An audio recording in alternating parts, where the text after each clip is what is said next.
Tudi poleti je treba za vrtnice skrbeti. In sicer to poletno nego vrtnic lahko strnemo v 5 točk, se pravi v obrezovanje, gnojenje, zalivanje, okopavanje in pa zaščito pred boleznimi. Pa začnimo z obrezovanjem, in sicer pri vrtnici tipa čajovke, se pravi, to čajovke so vrtnice, ki imajo na enem steblu en velik lep cvet ali pa manjšo skupino cvetov. Kako postopamo, bomo pokazali od blizu, v splošnem pa vedno velja. Kadar imamo z vrtnicami neposreden stik, se moramo dobro zaščititi in po izkušnjah so še vedno najboljše dobre usnjene rokavice in pa seveda tudi ostro orodje. Predno se vrtnice lotimo škarjami, se treba vprašati, zakaj sploh obrezujemo. Obrezujemo zato, da vrtnico odvrnemo od oblikovanja šipka in usmerimo v tvorbo novih cvetnih poganjkov. Za to operacijo je potrebno obvladati šteti do 5. Zakaj gre? Se pravi, to, kar raste z stebla, je list. In ta list je sestavljen iz 3 lističev. Ta list tukaj je ravno tako iz 3 lističev.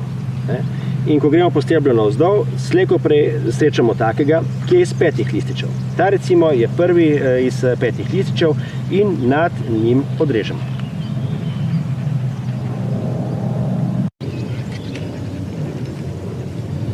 Torej, režemo pol centimetra nad listom in običajno nekoliko usmerjeno v smeri rasti listnega peclja.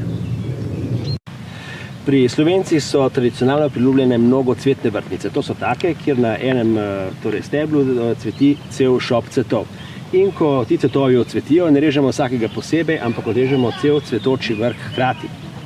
In sicer pogledamo, kateri od listov, polno razvitih listov, v svojem zalistju še ni odgnal. In odrežemo na takem mestu. Evo, in iz zalisti nižje ležečih listov so že odgnani mladi poganjki, ki na svojih vrhovih zopet nosijo cvetove.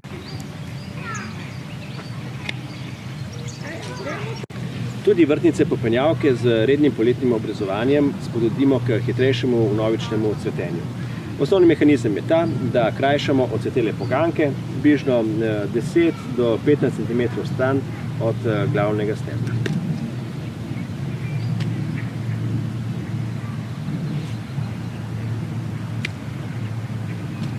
Kar se tiče zalivanja, potrebujejo našo pomoč predvsem mlade vrtnice, se pravi tiste, ki so v svojem prvem ali drugem poletju. Zalivamo seveda samo v suši in takrat recimo enkrat do 2krat na teden. Stare vrtnice zalijemo samo takrat, kadar je res huda suša, ki traja že recimo 3 tedne. In kako se vrtnice zaliva? Torej, če vprašate vrtnice, tisti, ki jih zaliva s cevjo, si zasluži, da ga stoji s cevjo po zadnji plati. Namreč to je skrajno neustrezen način zalivanja, ker z njim močimo liste in razkopavamo gredo. Poleg tega zalivamo z mrzlo vodo, kar je za vrtnico vedno tudi neke vrste pretres. Vrtnice se zaliva s postano vodo z vrtno zalivalko. Torej, takale zalivalka je odmerek vode za 1 do 2 vrtnici. Se pravi, ko zalijemo izdatno in takrat moramo z vodo prodreti pol metra v globino. Močenje samo vrhnje plasti zemlje pri vrtnicah nima popolnoma nobenega smisla. Kar se tiče gnojenja, je treba biti pri vrtnicah zadržan. Morajo biti ravno prav pognojene, ne preveč in ne premalo. Ljudje so nagnjeni k temu, da celo poletje dognojujejo, kar je absolutno narobe. Po prvem cvetenju gnojimo samo še enkrat z mineralnim gnojilom in sicer v odmerku, ki je napisan na embalaži. Nikoli količine gnojenja samovoljno ne povečujemo. Po koncu julija ne gnojimo več, ker se morajo stebla pripraviti na zimo, otrdeti, oleseneti, sicer nam po zimi lahko prav grdo pomrznejo. Glavno gnojenje pri vrtnicah je vedno tisto, ki ga opravimo po koncu zime in to po prvem cvetenju je samo dognojevanje. Za vrtnice je idealno, če so grede ves čas oplete in po vsakem dežju okopane. To seveda zahteva kar precej delovnega vložka, vendar je to hkrati tudi investicija v zdravje vrtnic. Pri nas si delo nekoliko olajšamo s tem, da na grede nanesemo plast zastirke. Torej, zastirka je iz organskega materiala, debeline mora biti vsaj nekaj centimetrov. In 2 dobri lastnosti ima zastirka. Prva je ta, da pod zastirko ostajajo tla bolj vlažna in tudi v vročini rahla. Druga pa, ki je za vrtnarja še bolj ugodna, je, da manj žene plevel. Tretja plat, ki pa ni vedno prijetna, je to, da se pod zastirko raje pojavi voluhar, se pravi, če smo na deželi, kjer je voluhar v bližini, moramo biti pri zastirki bolj pozorni. Še v 70-ih letih se je zdelo samoumevno in nujno, da se vrtnice vsak teden ali vsaka 2 tedna preventivno škropi proti listnim boleznim.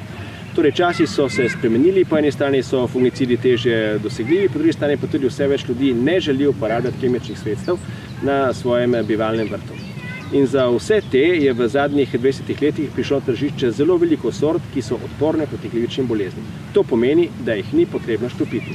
Seveda se je treba o njih podučiti, morda je tudi nekoliko zahtevneje do njih priti, tudi pri nas si jih ljudje lahko naročijo in kupijo. Pri odpornosti proti boleznim je treba poudariti, da nobena vrtnica ni odporna proti ušem, ampak uši so tako ali tako po juniju samo še redkost.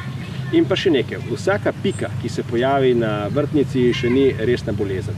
In odporne vrtnice tudi šibke napade glivičnih bolezni uspešno same obvladajo, tako da liste odvržejo in jih nadomestijo z novimi. Zdravje vrtnic je razen od sorte odvisno tudi od vrtnarske oskrbe. Torej, dobro vzdrževana, okopana in obnojena vrtnica je vedno krepkejša in močnejša tudi naspram boleznim od tistih, ki so zanemarjene. V Roboretovem Ovčji potok že 2 leti preizkušamo tudi sredstva za krepitev rastlin in moram reči, da so izkušnje zelo pozitivne. Se pravi, tisti, ki imajo vrtnice, ki niso popolnoma zdrave in jih želijo vzdrževati krepkejše, lahko posežejo tudi po sredstvih, ki niso toksična in ki jih lahko tudi dobijo brez izkaznice in posebnih komplikacij.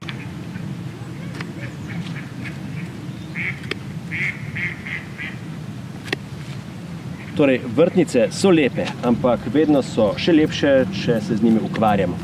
In dobro jih je vzdrževati tako, kakor izkušnje kažejo, da je za njih najbolje.